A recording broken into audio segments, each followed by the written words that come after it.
O Senhor esteja convosco. Ele está no meio de nós. Evangelho de nosso Senhor Jesus Cristo, segundo São João. Glória a vós, Senhor. Naquele tempo disse Jesus aos seus discípulos: Este é o meu mandamento. Amai-vos uns aos outros, assim como eu vos amei. Ninguém tem maior amor do que aquele que dá a vida por seus amigos. Vós sois meus amigos, se fizerdes o que eu vos mando. Já não vos chamo servos, pois o servo não sabe o que faz o seu senhor. Eu vos chamo amigos, porque vos dei a conhecer tudo o que ouvi do meu Pai. Não fostes vós que me escolhestes, mas fui eu que vos escolhi e vos designei para irdes e para que produzais frutos, e o vosso fruto permaneça. O que então pedirdes ao Pai em meu nome, Ele vô-lo concederá. Isto é o que vos ordeno: amai-vos uns aos outros. Palavra da salvação. Glória a vós, Senhor. Queridos irmãos, nos últimos 2 dias nós acompanhamos os Atos dos Apóstolos narrando o primeiro concílio da Igreja, o concílio de Jerusalém. Foi um concílio bem pastoral que procurou resolver uma questão de pastoral, não propriamente uma questão dogmática. A grande questão era, uma vez que o cristianismo começou a se expandir para territórios pagãos, por causa da morte de Estevão, e como começaram a surgir as primeiras comunidades pagãs no meio dos pagãos, então surgiu o questionamento de se era necessário cobrar dos pagãos os mesmos costumes dos judeus, de modo muito particular a circuncisão, que era o sinal que identificava a pertença à religião judaica. Nós acompanhamos ontem, anteontem, acontece o concílio em Jerusalém, Paulo, Barnabé vão contando tudo o que acontecia nas cidades pagãs, bem recebida a palavras deles, mas depois também falou Tiago, que era bispo da igreja de Jerusalém, portanto a comunidade mais judaica, e apresentou uma postura bem mais conservadora, pensando que fosse necessário então cobrar dos irmãos a circuncisão e apresentando algumas práticas rituais que eles deviam fazer.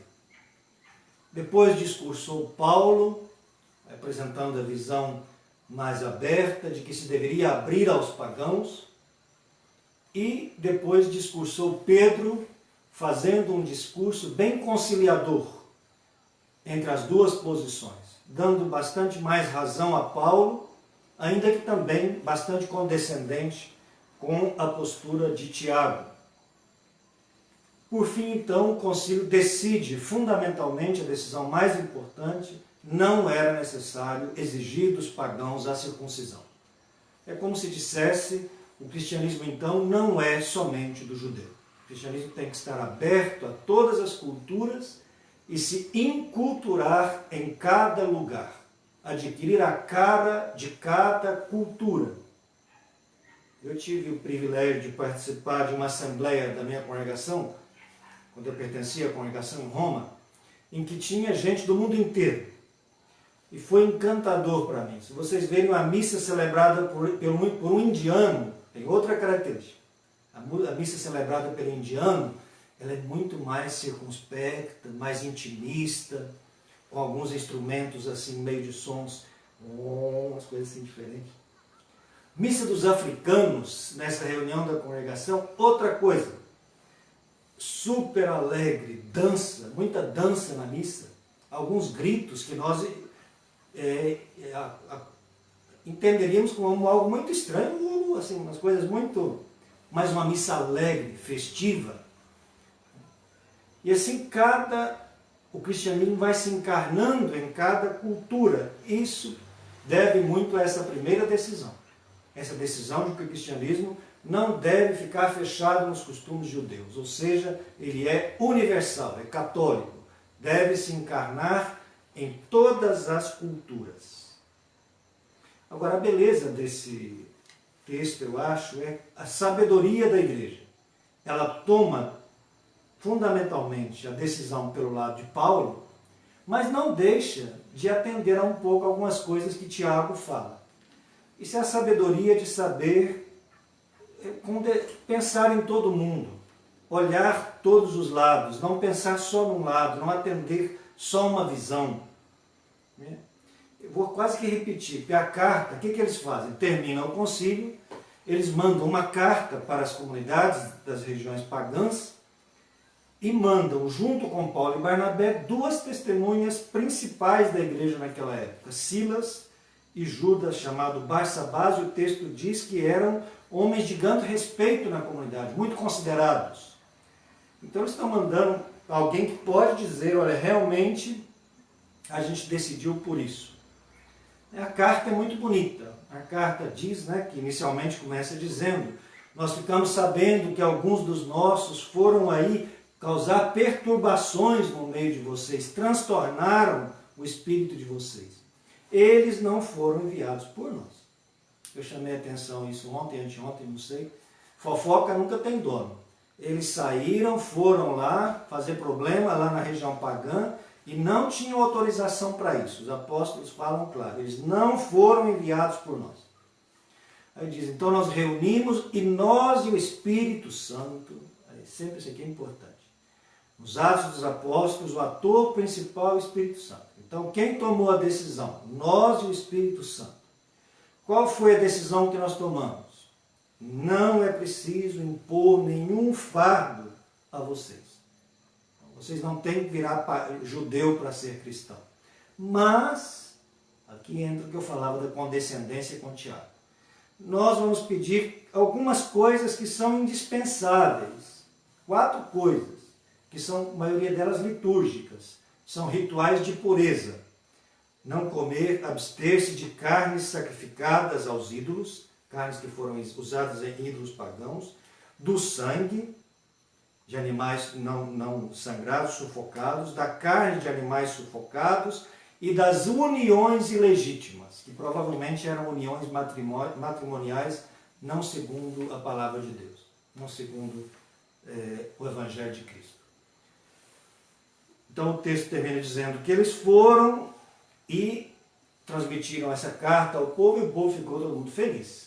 Porque se por acaso, se por um lado a carta pedia para eles fazerem algumas coisinhas, mas no fundamental a carta deu razão a eles, a Paulo e a eles, dizendo que para ser cristão não é necessário circuncidar, não é necessário virar judeu.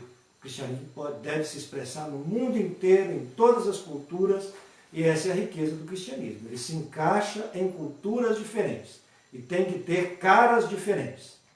Isso até dentro do país. Aqui no Nordeste as músicas deveriam ser um pouco diferentes. No Sul, outra. A gente tem características diferentes. Encaixar-se em cada cultura, trazer o Evangelho para cada cultura, é muito bonita.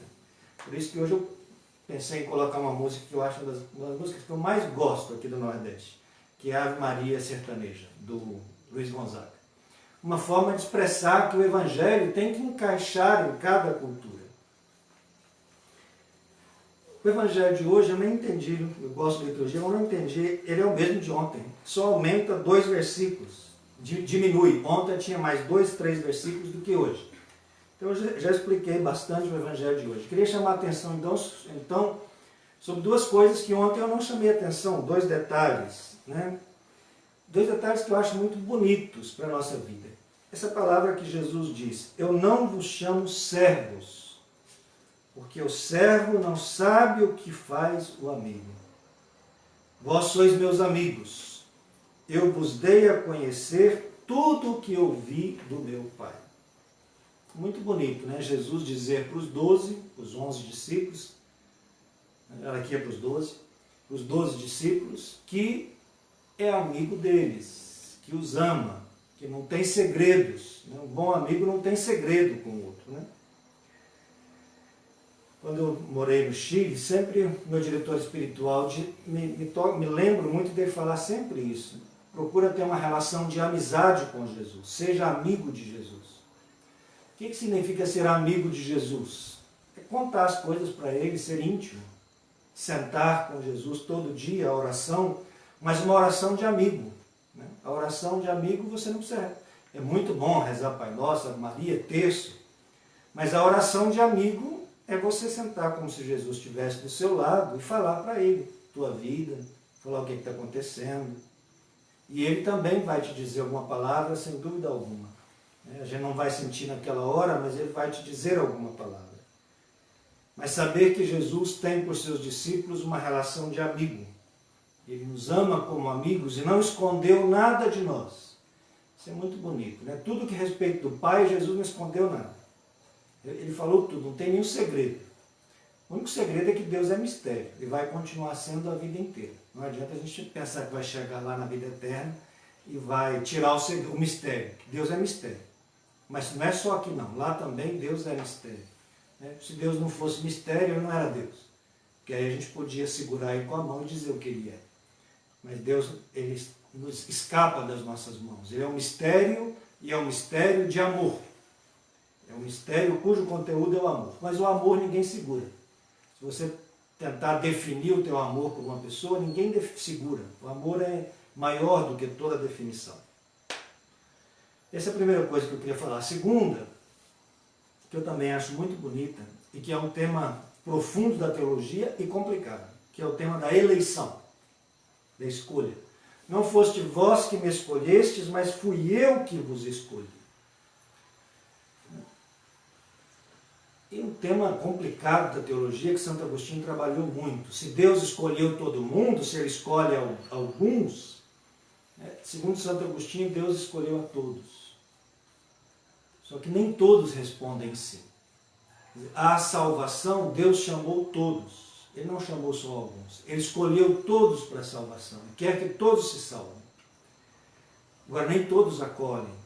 Isso é outra coisa. E além disso, dentro dessa escolha geral para a salvação, ele também escolhe as pessoas para missões especiais. Aqui Jesus está falando com os 12. Fui eu que vos escolhi. Não foram vocês que me escolheram. Esse é um tipo de palavra que eu acho que só quando a gente vai ficando mais velho é que a gente vai começando a entender. Porque quando a gente é mais novo, a gente sempre pensa que foi a gente que escolheu trabalhar para Deus, que escolheu ser pai, que escolheu ser mãe. Quando a gente começa a ficar mais velho, você começa a perceber que não foi foi escolha sua, mas muito mais do que escolha sua, foi a vida, foram sinais que Deus foi te dando, pessoas que Ele foi colocando no teu caminho. Na verdade, foi Deus que nos escolheu, não fomos nós que o escolhemos. Nós também o escolhemos em segundo lugar, mas em primeiro lugar foi Ele que nos escolheu. E é Ele que vai colocando fatos na vida que nos vai fazendo encontrar com Ele, por exemplo. É Ele que coloca fatos na vida que faz com que um casal se encontre, que um casal se case. Então não é só eu que quis casar com determinada pessoa.